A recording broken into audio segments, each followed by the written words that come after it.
when someone says, how do I get up early every day? I say, get up early every day. Yeah. How do I stop eating sugar? Stop eating sugar. If that's the definition of man up, I don't think I use that term. But what I do tell people is to get after it. Yeah. I tell people to do the things that they know they're supposed to do. The question that I always ask when I hear stuff like this is, why don't we? Why don't we actually get up and do the stuff that we know we're supposed to do? And he doesn't really have an answer for that. Jocko Willink, he's a guy that I appreciate a lot. I respect him a lot. Some of our ways of looking at things might not really line up, but I do think that he's got a lot of good stuff to say. So let's dive in and see if we could pull something useful out of this. Things that you know are going to improve your life. Do those things. There's things that you know are going to make you a worse person and make your life worse. Don't do those things. Don't do the things that are making you weaker. Start doing the things that are going to make you stronger and smarter and faster and healthier and going to make you a better human being. And I'll say the same thing to this guy. I love that. Yes, go do that. But how do you motivate yourself to do it? That's precisely what this guy, this emailer, is frustrated about with Jocko. Is one of the things that he seems to have no sympathy or empathy for is people who feel stuck on that motivation towards the wrong things. How do you get motivation, Jocko? How do you want to do that enough that you make the, because he's right. You and only you can make the decision to actually do that stuff, but you will only make that decision if you want to. So you want to be more disciplined? Get after it. That's it, man. He's not getting to the why you do it other than just it's what you're supposed to do. So go do it, which is a complete misunderstanding of motivation and why people do what they do. You will not get after it unless there's something in that you want. Because why? What's your motivation? Simon Sinek also talks about this. If you really want to affect a person's behavior, you've got to get down to their why. Why are they doing the things that they're doing? And Russ Harris talks about in his book, The Confidence Gap, every single thing that we do is motivated by something, either a desire to enrich your life and make your life better, or to avoid some sort of discomfort. So if you're avoiding going to the gym, you know that's what you're supposed to do, but you feel, I'm not motivated to do that.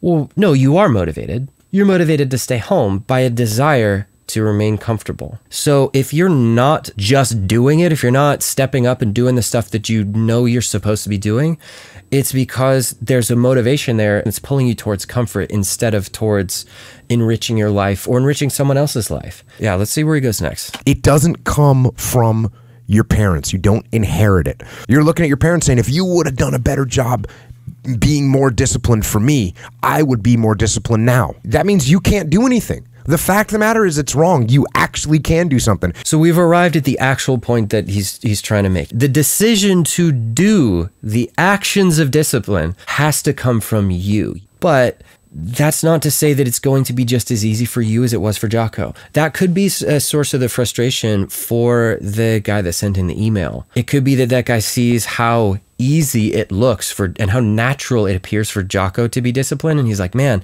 it's not that easy for me.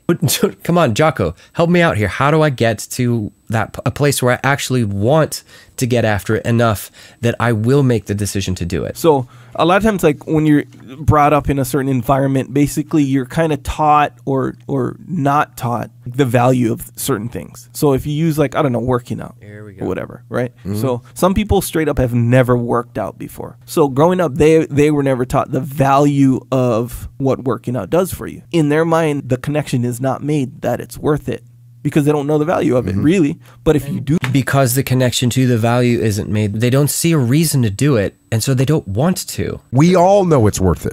In a way, you're right, but like really though, really? I think they know it's worth it, like the kind on paper. You know, if they have a multiple choice question, is it worth it? Yes or no? They'll be like, yes. Obviously, I know working out. Echo Charles is here being the voice of the people right now. If you don't know, if you don't, like having good credit, for example. My mom said, yeah, you should have good credit. That's it. So of course I blow it because I don't know the value. I don't know. I've never experienced the benefits of having good credit. There's a word there he just used that's critical. Experience. The only thing I can think of that could break you out of that place where you know what the right thing to do is, and Jocko's words of just do it are not resonating, and you find that you can't, is you need to experience the value of that better way of living. So how can we turn this into some tangible motivation for right now? Let's keep going.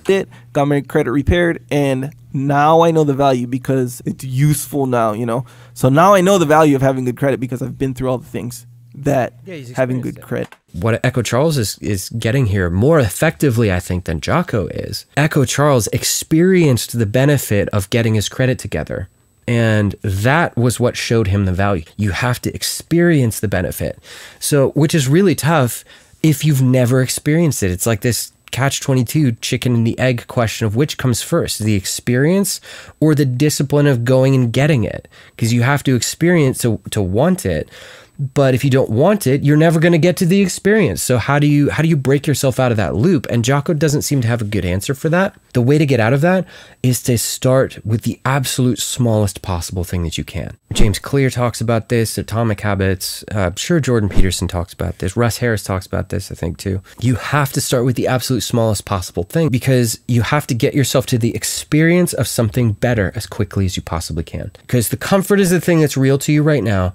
That desire to stay in the thing that you know is excruciatingly strong. Echo Charles may have been able to do it because he had no choice. But is that really a good way to live your life? I'm never going to do anything better until I reach this catastrophic failure point where I have absolutely no choice but to do it or face complete disaster and ruin or death. Is that a great way to find motivation?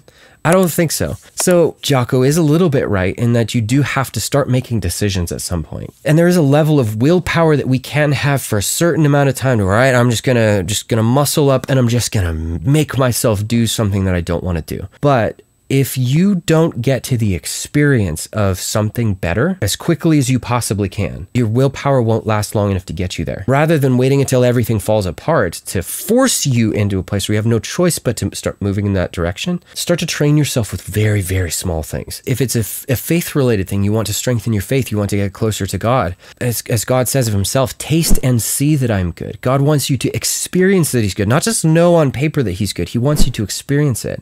And so finding little small ways here and there, maybe it's just going for a walk outside in nature and getting connected with God's creation, or spending a short time in prayer instead of talking to God and bringing your requests to him, just listen for him, right? Small little things that can get you that experience of that better thing that you want so that you can taste and see that there's this real experience out there of something better. There's something better than just being comfortable. So, all right. Let's look for the receipts. Let's see if what he's saying is working. Let's see how people feel about it. Jocko, you don't get discipline from an external source. Me gets discipline from Jocko.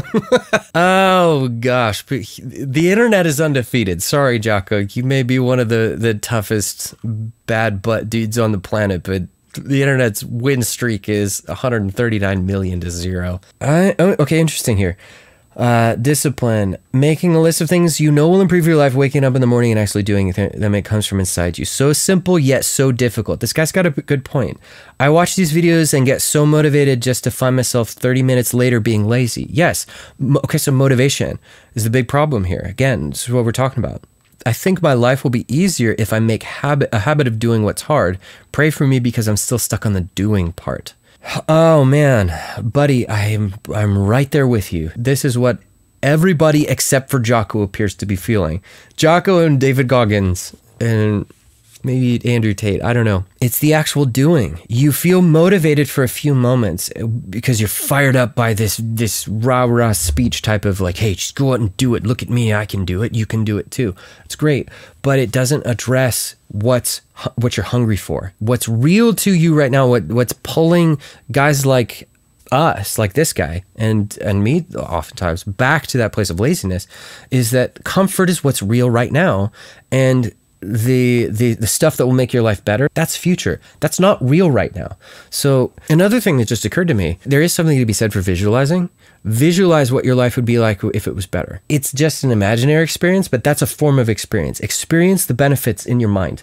Play out what your life would look like if it was the way that you want it to be. Now, there's an inherent downside in visualizing. Visualizing can just turn into daydreaming, and you get lost in the daydream. You start living in the daydream world instead of moving towards it. If you're stuck in that place where you're motivated by this speech for 30 minutes and then you end up finding yourself motivated to sit on the couch and play video games and eat Doritos. Crap, no, I want Doritos. Imagine that better life, waking up in the morning, going to the gym, building up your skills so that you can have a better job, providing for your family or being more of a blessing to other people, serving God more faithfully, enjoying God's presence more, whatever it is that fits that vision of a better life. Let that be the motivation for being disciplined. All right, so there you go. Little nugget about self-discipline, where discipline comes from.